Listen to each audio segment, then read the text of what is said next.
থেকে 2 মাস কোথাও যায়নি, ঘরের মধ্যে ছিলাম। একটু সিজনের চাপে কাজ ছিল, তো যেহেতু আমার ইভেন্টের মকটেলের কাজ করি, তো একটু তো সিজন অনুযায়ী কাজ করতে হবে। তো এখন পুরোটাই অফ সিজন। এই যে জুলাই মাস, জুলাই, আগস্ট, সেপ্টেম্বর, অক্টোবর পর্যন্ত কাজের কোনো চাপ থাকে না। এই টাইমটাতে একটু ঘুরতে আমরা পারি। তো এবার আমার নেক্সট ট্যুর হচ্ছে পরেশনাথ পাহাড়। লোকের মুখে অনেক শুনেছি যে পরেশনাথ নাকি খুব উঁচু, অনেক খাড়াই ঢাল আছে নাকি, ওটা খুব মুশকিল। তো সেই জিনিসটা কেমন সেটা অনুভূতি করার জন্যে তো কালকে আমরা পরেশনাথ পাহাড়ে উঠবো। বাট এখন বাজে রাত্রির 9টা। তো এক্ষুনি ট্রেন ধরবো, হাওড়া যাওয়ার ট্রেন। তো ডানকুনি থেকে হাওড়া যাওয়ার ট্রেন লাগে মাত্র 30 মিনিট টাইম। তো 30 মিনিট পরে 11:40 মুম্বাই এক্সপ্রেস ধরে যাবো আমরা পরেশনাথ পাহাড়। প্রতিবার আমরা যেমন বাইকে করে আমি যাই, যে তোমাদের ভিডিওতে আগের ভিডিওতে দেখেছো যে বাইক ছাড়া আমি কোথাও যাই না, মানে সচরাচর খুব কম ট্রেনে বাসে যান করি। কিন্তু বাইক নিজে থাকতে না ট্রেনে বাসে যেতে ইচ্ছা করে না, একটু আধটু হলে বাইকেই যেতে ইচ্ছা করে। কিন্তু আমাদের গ্রুপে এবারে আছে মোট 12 জন। তো 12 জন সবার পক্ষে বাইক নিয়ে যাওয়া সম্ভব না, কারোর ঘরের বাধা থাকতে পারে, কিছু না কিছু সমস্যা থাকতেই পারে। তো আমিও ওদের সাথে এবারে ট্রেনে করেই যাব। তবে চশমাটা লাগিয়েছি রাত্রিবেলা এমনি ভিডিও করার জন্য। এই চশমাটা আমার কালকে সকালে কাজে দেবে পাহাড়ে ওঠার সময়। স্লিপার সিট নেয়ার পরেও কোনোভাবেই ঘুম আসছিল না। সারা রাত এইভাবে মাথায় হাত দিয়ে বসেছিলাম। ভোর 4:30 আমরা পরেশনাথ স্টেশনে নামলাম। নামার পরে গাড়ি বুকিং করে আমরা চলে গেলাম মধুবনেতে। পাহাড়ে ওঠার ঠিক আগে প্রতিটা দোকানে এমন লাঠি বিক্রি হয়, আর এই লাঠি না নিলে ওপরে ওঠা খুবই কষ্টের ব্যাপার। সেই জন্য আমরা সবাই একটা করে লাঠি নিজের হাতে নিয়ে নিলাম, এবং লাঠি মূল্য প্রাইস 20 টাকা। 8:32 এখন আমরা ওটা স্টার্ট করছি পরেশনাথে। জানি না কতক্ষণ উঠবো, সবাই বলছে 10 কিলোমিটার রাস্তা আছে, নাকি 5 ঘন্টা 6 ঘন্টা লাগবে। তো দেখি 8:32 এখন বাজলো, স্টার্ট করলাম ওটা।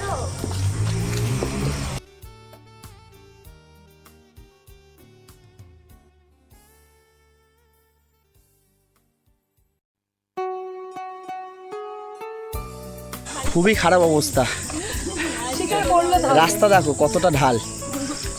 এটা যতটা খাড়া আর এইদিকে ততটাই ঢাল। মানে যারা উঠবে তারাই বুঝবে যে কতটা কষ্ট। তোমরা যদি মানে খুব ভালো কন্ডিশনে থাকে তবেই আসবে। যদি শরীর কারো দুর্বল থাকে বা জ্বর থাকে, মনের জোরে আসতে যেও না, বিফল হয়ে যাবে।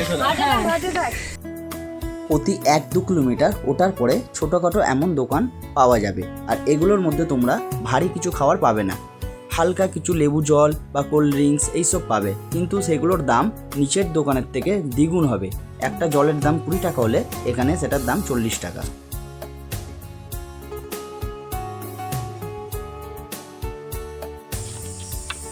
এই যে আমরা এখন এসেছি আপাতত 3 কিলোমিটার। এখান থেকে ভিউটা দেখো তোমরা, কত সুন্দর জায়গায়। এই যে ওপরে যে ভিউ, যেখানে মেঘ নিচে, আমরা তার উপরে যাবো একটু পরে। এখনো মিনিমাম 6 কিলোমিটার আমরা পায়ে হেঁটে ওই ওপরে উঠতে হবে, ওপরের চূড়াতে।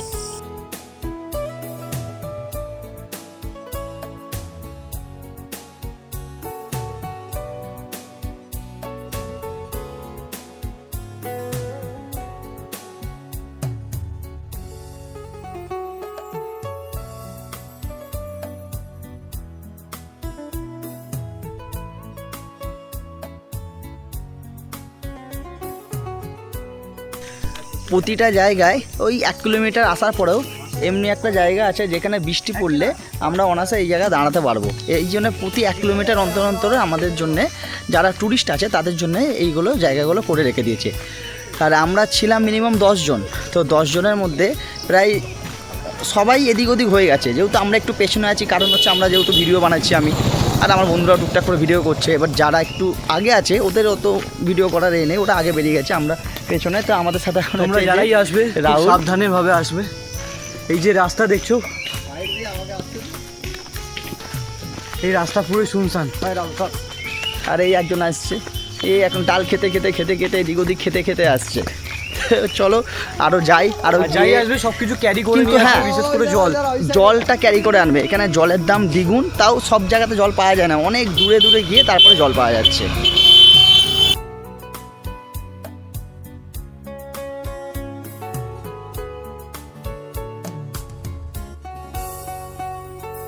রাস্তায় যেতে যেতে এমনি বাঁদর প্রায় দেখতে পাবে, বাঁদর অনেক কিছু জিনিস আছে। তো বাঁদর তোমরা লাঠিটা অবশ্যই রাখবে, তাহলে সব বাঁদর পালিয়ে যাবে ভয়তে। যেমন এই রাস্তাটা দেখো কতটা খাড়াই, এ দেখো ব্যাকে দেখো খুব কষ্ট, মানে কতটা কষ্ট, যারা একটু হেলদি আছে তাদের জন্য খুবই মানে অবস্থা খারাপ হয়ে যাবে উঠতে গেলে। এই যে একজন উঠছে দেখেছো কত কষ্ট। আর এমনি রাস্তার মাঝে মাঝে এমনি ছোটো ছোটো কুঁড়েঘর রয়েছে, তো এখানে টুকটাক জল বা খাবার দাবার টুকটাক জিনিসপত্র তোমরা পেয়ে যাবে।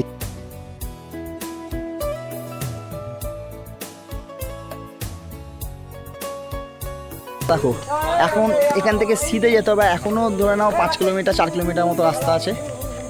মানে খুবই সুন্দর জায়গাটা, মানে তোমরাও এসে একবার দেখতে পারো। হতে পারে কষ্ট হবে, কিন্তু বলে না শেষে সাকসেস, সব কিছু শেষে যদি ভালো মতো হয় সেই জিনিসটা সাকসেস হয়, এই জিনিসটা তেমন। মানে যত উপরে যাবে তত ভালো লাগবে দেখতে, মানে ভিউটা তত সুন্দর লাগবে। প্রকৃতির সৌন্দর্য তোমরা যদি এখানে আসো তাহলেই বুঝতে পারবে।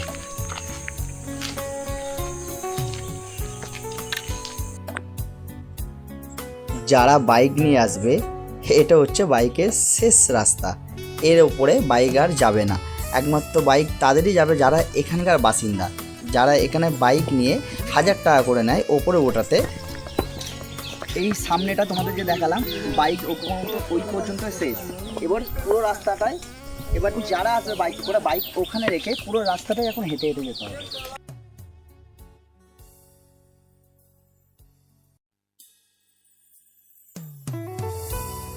এখানে দুটো রাস্তা আছে, ঠিক একটা আমার এই পেছন দিকে আর একটা এই দিকে, ওটার রাস্তা। কিন্তু এই ওটার রাস্তা যেটা আছে ডান সাইডে উঠেই, এই রাস্তাটা শর্টকাট রাস্তা আছে, একটু খাড়া কিন্তু শর্টকাট। এই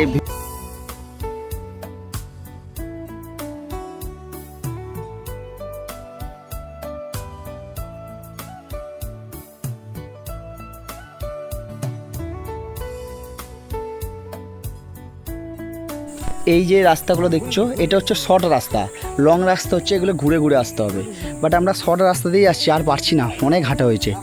এইখান থেকে সিধে যাবো এই রাস্তায়, এই রাস্তা দেখো এটা হচ্ছে শর্ট, আর ঘুরবো এই দিক দিয়ে আমরা, বাট আমি শর্ট দিয়েই যাচ্ছি এটা দিয়ে। এই যে শর্ট রাস্তা এটা, আবার রাস্তাটা এই গিয়ে আবার রাউন্ড মারছি, ওই দিকে ঘুরবে, কিন্তু আমরা এইটা দিয়েই বেরিয়ে যাব। তো এখন বৃষ্টি অতটা পড়িনি, সেই জন্য যাওয়া যাচ্ছে, বাট বৃষ্টি পড়লে এই রাস্তাটা দিয়ে যাওয়া খুবই সমস্যা, প্রচুর স্লিপ হবে শর্ট রাস্তা। তো তোমরা বৃষ্টি পড়লে শর্ট রাস্তা দিয়ে না এসে যেমন রাস্তা যাচ্ছে সেই সব রাস্তা দিয়েই চলে যাবে।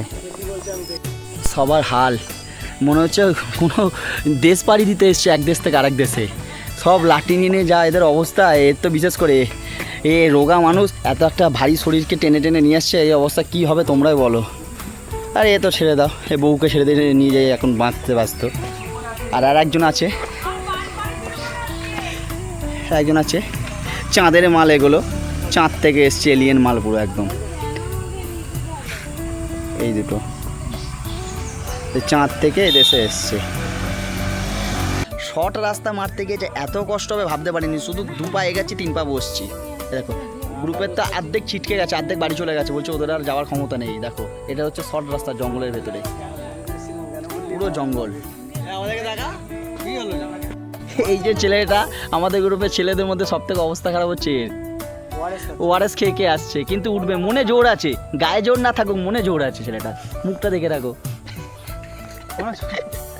উঠছি 8টা থেকে 2:45, এখনও উঠতে পারিনি, এখনও বলছে নাকি 2 কিলোমিটার যেতে হবে। আর রাস্তার পজিশান দেখো কত খাড়া, আর ব্যান্ডটা দেখো কত নিচু, বহুত কষ্ট। শুধু মুখে চুনকাম চেপাচ্ছি আর আসছি।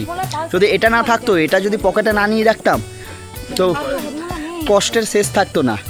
আর সবাইকে বলছি বৃষ্টির দিনে আসো, মজা পাবে। বৃষ্টির দিন ছাড়া শুকনো দিনে এলে তার কাঁধের মধ্যে শুধু জলের লাড নিয়ে আসতে হবে তাকে, নয়তো উঠতে পারবে না। আমাদের বৃষ্টির দিনে এসে এত কষ্ট, যারা শুকনো দিনে এসে তাদের কি অবস্থা হয়।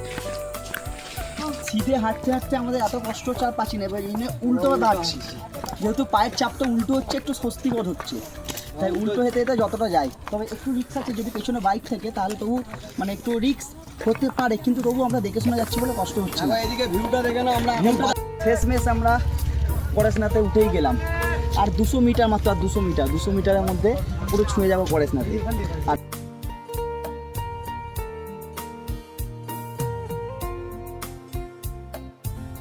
এতক্ষণ পর ঝিমঝিম করে বলে না রিমঝিম গিরে শ্রাবণ, তেমন বৃষ্টি একটা পড়া শুরু করেছে, পুরো মেঘের ওপরে বৃষ্টি পড়ছে, মানে অসাময়দার। এই বৃষ্টির দিনে এলে এই একটা মজা, এটা যদি শুকনো দিনে আসতাম কোনো মজা থাকতো না, বৃষ্টির দিনে একটা মানে বলে কি প্রকৃতির একটা আলাদা অনুভব, খুব সুন্দর লাগে বৃষ্টির দিনে।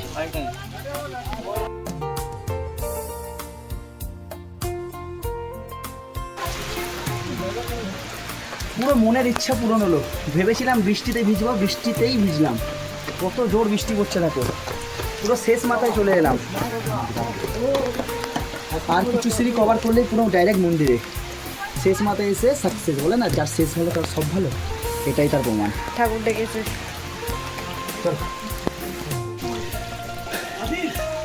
বৃষ্টিতে একটা ভেজার আনন্দই আলাদা, পুরো ভিজে চান, কেউ নেই, শুধু আমি একা রয়েছি আর আমার সাথে আমার এই বান্ধবী রয়েছে, আর সবাই আছে, সবাই মানে পেছনে অনেক বলে বলে ওদেরকে নিয়ে এলাম, আসতে চাইছিল না, যদি ফোন খারাপ হয়ে যায়। এই যে চলে এসছে রাহুল, চলে এসছে নিরাশা রাহুল, পেছনে অলিভিয়ার জোরে আসিস এসছে।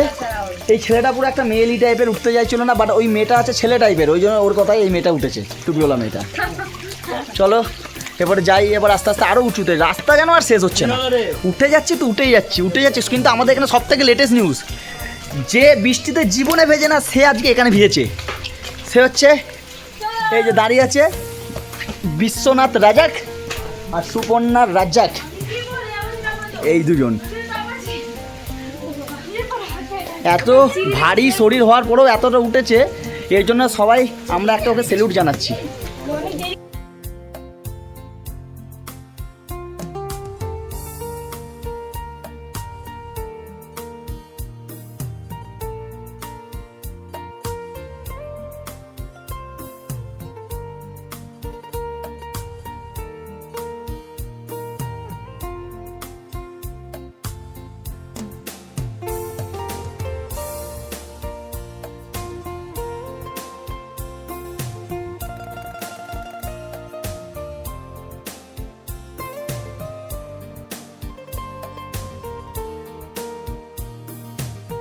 মন্দিরের মেন গেট বন্ধ ছিল, কারণ সেই দিনকে অম্বাবতীর প্রথম দিন ছিল, তো দুপুর 3টে নাগাদই মন্দির বন্ধ করে দিয়েছে।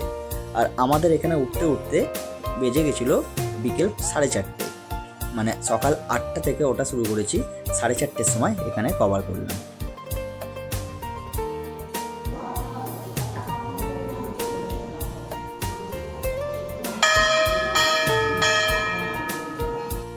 লাস্টে অনেক কষ্টে এখানে একটা খাওয়ার হোটেল পেয়েছি, এখানে ভাত পাওয়া যাচ্ছে, তো সবজি ভাত। এখন আমরা যতজন আছি 10 জন, সবাই এখন সবজি ভাতে নিচ্ছি, কারণ সবজি ভাত ছাড়া এখন খাওয়ার মতো কোনো অপশান নেই, তেলের কোনো জিনিস এখন খেতে ভালো লাগবে না। একটু সবজি ভাত খাবো, খেয়ে দিয়ে এবার আমরা নিচে আমাদের রুমের দিকে রওনা হবো।